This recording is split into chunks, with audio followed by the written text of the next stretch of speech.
Hello दोस्तों, राधे राधे, जय श्री कृष्णा, हर हर महादेव। कैसे बची द्रौपदी की लाज, आइए पूरी कथा विस्तार से सुनते हैं। वीडियो अगर अच्छी लगे तो लाइक ज़रूर करिएगा। युधिष्ठिर जुए में अपना सर्वसार हार गए थे। छल पूर्वक शकुनी ने उनका समस्त वैभव जीत लिया था। अपने भाइयों को, अपने को और रानी द्रौपदी को भी बारी बारी से युधिष्ठिर ने दांव पर रखा। जुआरी की दुर्दशा उसे पूरी तरह ठगती रहती है। कदाचित अब की बार सफलता मिले, किंतु युधिष्ठिर प्रत्येक दांव हारते गए। जब वे द्रौपदी को भी हार गए, तब दुर्योधन ने अपने छोटे भाई दुशासन के द्वारा द्रौपदी को उस भरी सभा में पकड़ मंगवाया। दुराचारी दुशासन पांचाली के केस पकड़कर घसीटता हुआ उन्हें सभा में ले आया।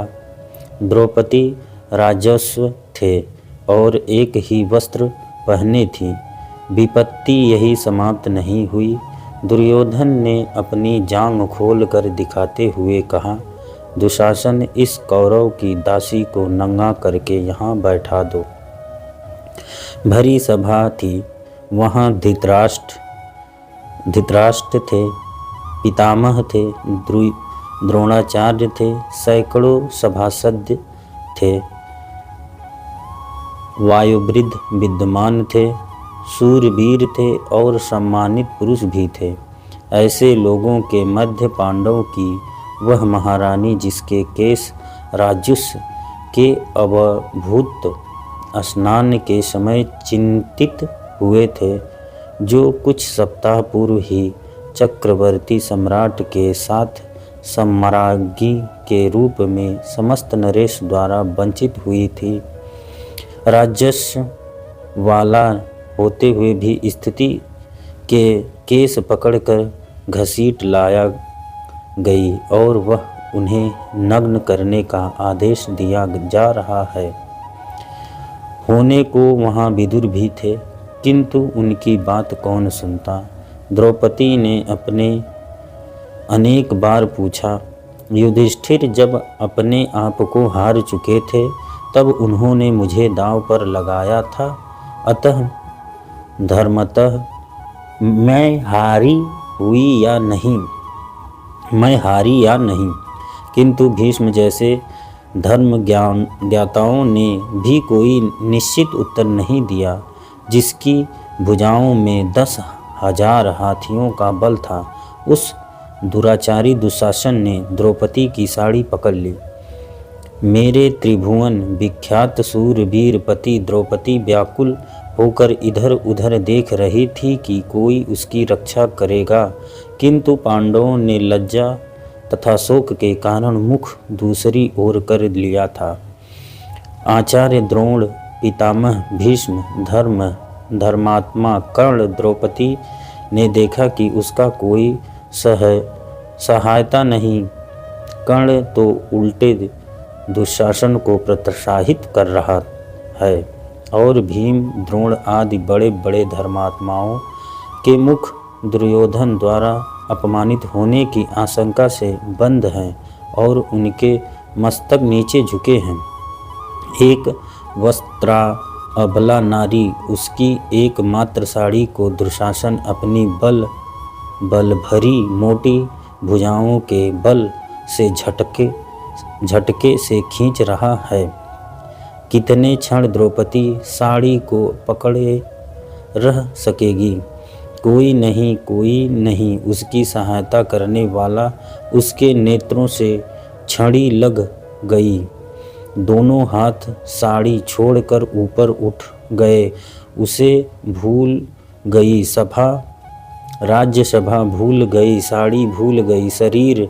वह कतार स्वर में पुकार उठी, श्री कृष्ण द्वारका नाथ, देव देव गोपीजन प्रिय जगन्नाथ, इस दुष्ट कौरवों के सागर में मैं डूब रही हूँ, दयामय मेरी उद्धार करो। द्रौपदी पुकारने लगी, पुकारती रही। उस अतिनाशक असहन के साहस करुणावध को उसे पता नहीं था कि क्या हुआ या हो रहा है। सभी में कोलाहल होने लगा। लोग आश्चर्यचकित रह गए। दुशासन पूरी शक्ति से द्रौपदी की साड़ी खींच रहा था। वह हाँफने लगा था, थक गई थी। 10 सहस्त्र हाथियों का बल रखने वाली उसकी भुजाएं द्रौपदी की साड़ी से रंग बिरंगे वस्त्र का अंबार निकलता जा रहा था। वह 10 हाथी की साड़ी पंचाली के शरीर से तनिक भी हट नहीं रही थी। वह तो अनंत हो चुकी थी। दयामय द्वारकानाथ राजस्वाली नारी के उस अपवित्र वस्त्र में ही प्रतिष्ठा हो गए थे। आज उन्होंने वस्त्रावतार धारण कर लिया था और अब उनके अनंत का और छोर कोई कैसे पा सकता था। विदुर, यह कोलाहल कैसा है? अंधे राजा धृतराष्ट्र ने घबरा कर पूछा। महात्मा विदुर ने बताया, दुशासन द्रौपदी की साड़ी खींचते खींचते थक चुका है, वस्त्र का ढेर लग गया है। आश्चर्यचकित सभासदों का यह कोलाहल है कि साथ ही आपकी यज्ञशाला में सिंगल घुस आया है और रो रहे हैं। दूसरे भी बहुत से अपशगुन हो रहे हैं। द्रौपदी सर्वेश श्री कृष्ण को पुकारने में तन्मय हो रही है। उन सर्वसमर्थन ने अभी तो उनकी साड़ी बढ़ा दी है, किंतु यदि शीघ्र पांचाली को प्रसन्न नहीं करते तो श्री कृष्ण का महाचक्र कब प्रकट होकर एक क्षण में आपके पुत्र को नष्ट कर देगा, यह कोई नहीं जान सकता।